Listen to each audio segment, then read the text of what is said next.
రోజు గవర్నర్ గారి ప్రసంగంలో బడ్జెట్ సంబంధించిన ప్రసంగంలో గవర్నర్ గారు ప్రసంగిస్తున్నప్పుడు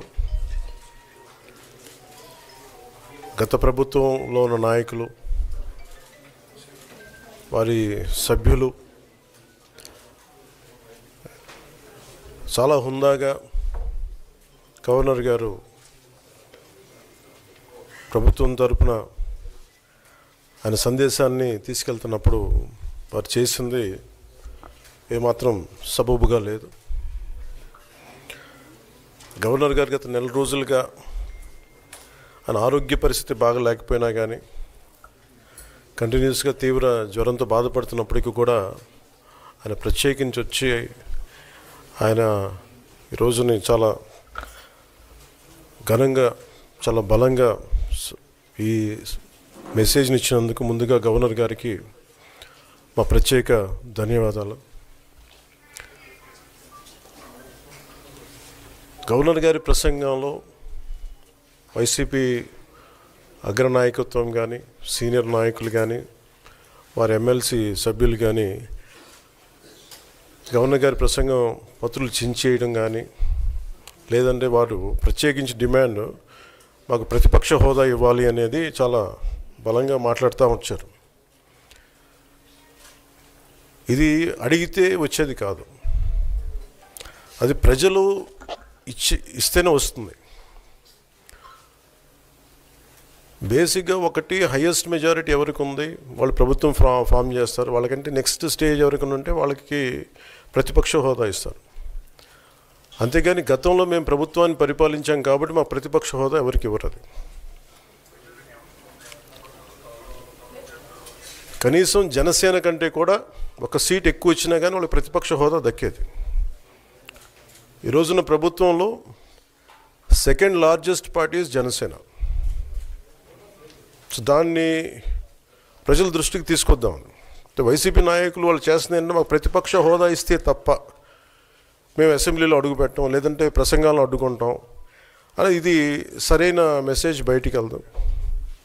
ఇది రైట్కు సరైన విధానం కూడా కాదు. ఇది ప్రజలందరికీ తెలియజేయాలనుకున్నాం. ఇది ప్రతిపక్ష హోదా ఏ పరిస్థితిలో వస్తుందంటే మీకు రూలింగ్ పార్టీ కంటే కూడా అత్యధికంగా ఇంకొక సీట్లు వాళ్ళకంటే మీరు వస్తే దాని తర్వాత స్థానం మీకు వస్తే ఖచ్చితంగా ప్రతిపక్ష హోదా వాళ్ళకే ఉంటుంది. 21 సీట్లు ఉన్న జనసేన 11 సీట్లు ఉన్న వైసీపీకి ప్రతిపక్ష హోదా ఎలా వస్తుంది? మేము వస్తే తప్ప మేము అసెంబ్లీకి రాము, ఇలా గవర్నర్ ప్రసంగాలను అడ్డుకుంటాం అనేది ఇది సరైనది కాదు. ఇది ప్రజలందరికీ కూడా తెలియచేస్తున్నాం ఈ సందర్భంలో. అందుకని ఇది భవిష్యత్తులో కూడా మేము కోరుకునేది వైసీపీ నాయకుల్ని మీకు ప్రతిపక్ష హోదా ఇవ్వకపోయినా ప్రజలు మీకు 11 సీట్లు ఇచ్చారు, దాన్ని గౌరవించి మీరు అసెంబ్లీకి రండి. మీ స్థాయికి తగ్గట్టుగా మీకు మీకు ఎన్ని ప్రశ్నలు అడగాలో దాన్ని తగ్గట్టుగా ఇస్తారు మీకు. ఇవన్నీ దాటి మన స్పీకర్ గారు కూడా చాలా గౌరవంగా వాళ్ళు 11 సీట్లు వచ్చినప్పటికీ కూడా చాలా గౌరవంతో ఇంతకాలం వాళ్ళకి ఇస్తూ వచ్చారు. ప్రశ్నోత్తరాల సమయంలో కూడా ఆయనకి ఇచ్చారు.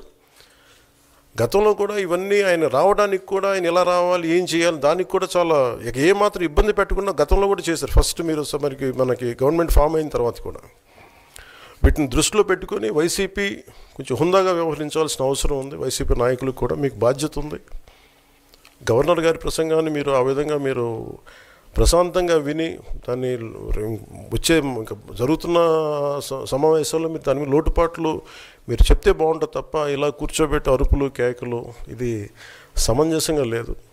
అంటే అర్ధాంతరంగా ప్రతిదానికి అసెంబ్లీలోకి రాగానే గొడవ పెట్టుకోవాలి, దేన్నైనా విభేదించాలనేది ఇది చాలా లో లెవెల్ ఆలోచన విధానం, లో లెవెల్ స్ట్రాటజీ. అది ప్లీజ్ మీరు అప్గ్రేడ్ అవ్వండి, మీరు అప్లిఫ్ట్ చేసుకొని మీరు కూర్చోబెట్టి డెమోక్రటిక్ ప్రాసెస్కి గౌరవం ఇవ్వండి. మనస్ఫూర్తిగా వైసీపీ నాయకులకి ఇది నా విన్నపం, నా విజ్ఞాపన. This what I would like to say. And నిజంగా కావాలి అంటే మీరు ఈ 5 సంవత్సరాల్లో మీరు ప్రతిపక్ష హోదా మీకు రాదు, అది మీరు మెంటల్గా ప్రిపేర్ అయిపోండి. 11 సీట్లతోటి మీకు ప్రతిపక్ష హోదా ఇవ్వబడదు, రాదు. ఎందుకంటే ఇట్ ఈస్ చంద్రబాబు గారు, గౌరవ ముఖ్యమంత్రి చంద్రబాబు గారు డిసైడ్ చేసేది కాదు. జనసేన డిసైడ్ చేసేది కాదు. దానికి రూల్స్ ఉన్నాయి, దానికి రెగ్యులేషన్స్ ఉన్నాయి, నామ్స్ ఉన్నాయి. ఉదాహరణకి నేనే ప్రభుత్వం, మన కేంద్ర ప్రభుత్వం ఫార్మేషన్కి మేము వెళ్ళినప్పుడు పార్లమెంటరీ లీడర్ని ఎన్నుకోవాలి మనం కూర్చున్నప్పుడు, ఎన్డీఏ పక్ష నాయకుడు ఎన్నుకోవాలనుకున్నప్పుడు నేను నాయకుల స్థాయిలో నేను కూర్చున్నాను. అదే నేను ఇక్కడ మంత్రిగా ప్రమాణ స్వీకారం చేసేటప్పటికి నన్ను ప్రధానమంత్రి గారి పక్కన నన్ను కూర్చోబెట్టలా. నేను డిప్యూటీ సీఎం అయినప్పటికీ కూడా అది మంత్రి హోదానే కాబట్టి తిరిగి నన్ను మంత్రులందరూ పక్కనే కూర్చోబెట్టారు తప్ప ప్రత్యేకంగా నన్ను అక్కడ కూర్చోబెట్టలేదు. అంటే very specific rules and regulations నడుస్తాయి. ఉదాహరణకి పొద్దున కూడా స్పీకర్ గారు ఎదురొస్తే, నేను అసెంబ్లీలోకి అడుగు పెడతా ఉంటే స్పీకర్ గారు ఎదురొచ్చారు. మనకి వచ్చి ఆయన కూడా ఆయనతో పాటు రండి అని వెళ్తుంటే ముందుకు తీసుకెళ్తుంటే నాకు అనిపించింది, సార్ ఇది డిప్యూటీ సీఎంకి ప్రోటోకాల్ ఉండదు, ఓన్లీ ముఖ్యమంత్రి గారు, స్పీకర్, మనకు కౌన్సిల్లో ఉండే చైర్మన్ ఆయనే మీరు చేయాల్సింది తప్ప ఇది మేము ఉండేది కాదని చెప్పి నేనే వెళ్ళిపోయాను. ఎందుకంటే మేమే ప్రోటోకాల్స్ బ్రేక్ ఎందుకు చేయమంటే మాకు లేని ప్రోటోకాల్ మేము అడగం. అలాగే వైసీపీ నాయకత్వం కూడా గుర్తించాల్సింది, ఇది మీకు హోదా ఇవ్వబడదు. ఇది చంద్రబాబు గారు ఆప్ చేస్తేనే కాదు, ఇది ఎవరు ఆప్ చేసింది కాదు, మీకు ప్రజలు మీకు ఇవ్వలేదు. మీకు అది మీరు దృష్టిలో పెట్టుకొని మీరు ప్రవర్తించాల్సింది మనస్ఫూర్తిగా నేను వారిని కోరుకున్నాను. అంతేగాని వారిని ఎక్కడ అవమానం పరచాలని కానీ వారిని తగ్గించాలని కానీ లేదు. 175 సీట్లు కేవలం పాపం 11 సీట్లు ఇచ్చారు వాళ్ళకి. ఆ దృష్టిలో పెట్టుకొని ప్రవర్తించవలసిందిగా మనస్ఫూర్తిగా వారికి కోరుకుంటూ మీకు తెలియజేసుకున్నాను. Thank you.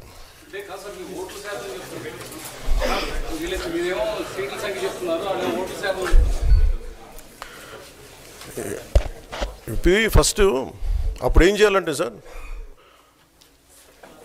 అప్పుడు జర్మనీకి వెళ్ళిపోవాలండి. ఇప్పుడు జర్మనీలో ఏంటంటేనండి, నేను జర్మనీ రిజల్ట్స్ కూడా ఇది వచ్చినాయి చూస్తా ఉన్నాను. ఎలక్షన్స్లో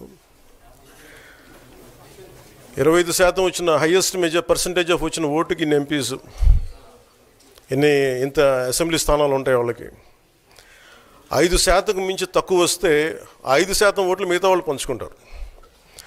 మనకు అలాంటి బెనిఫిట్ మనకు లేదు కాబట్టి మన రాజ్యాంగంలో లేదు. వాళ్ళు మంకు పట్టు పడితే they are free to go to Germany. Thank you.